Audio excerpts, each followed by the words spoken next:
2025-2026 ikasturtean, DBH-ko 3. mailako plastika arloan landu dugun lehenengo proiektua garapen jasangarrirako 14. eta 15. helburuen ikurrak diseinatzea izan da.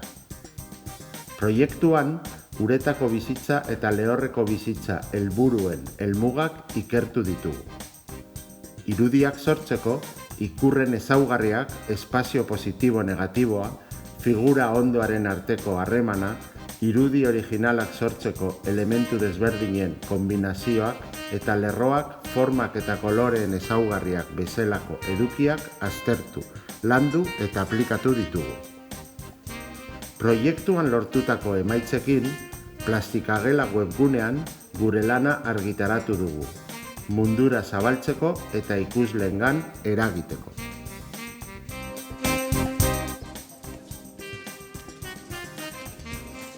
DBH-ko eraikinean ere erakusketa bat antolatu dugu, eta haur-hezkuntzako 4 eta 5 urteko ikaslei eta euren irakasleei egindako lana eta jarraitutako prozesua erakutsi eta azaldu diegu bizitaldi gidatuak eta jarduera artistiko-praktikoak antolatuz.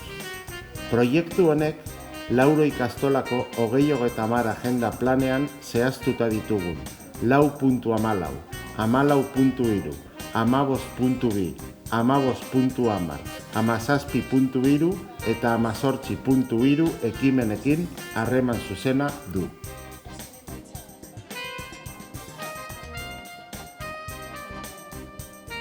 Bizitaldiak eta jarduerak DBH-ko 3. mailako ikasleek gidatu dituzte. Haur-hezkuntzako ikaslei garapen jasangarrirako 14. eta 15. helburuak eta helmugak azalduz.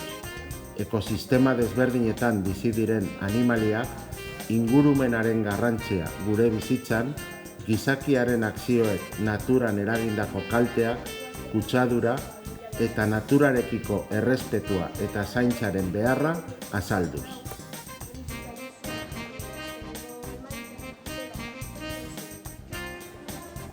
Haur-hezkuntzako 4 urteko ikasleek eta euren irakasleek aurreko hiruhilekoan Euskal Herriko Basoak proiektua burutu zutela aprobetxatuz, lehorreko bizitzaren atala bizitatu eta landu dute.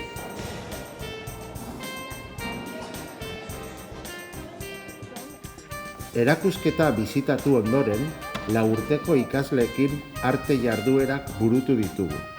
Haur-hezkuntzatik ekarritako margoekin, ikasleek guk marraztutako lerro bakarreko irudiak koloreztatu dituzte.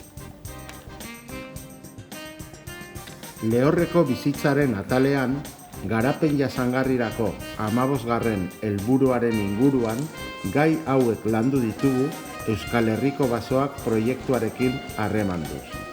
Basoetan bizi diren animaliak, basoen eta landareen garrantzia gure bizitzan, gizakiaren akzioek basoetan, zuhaitzetan eta animalietan eragindako kalteak, zuhaitzen mosketak, zuteak, lehorreko ekosistemaren desagertzea eta basoekiko errespetua eta kontserbazioaren beharra.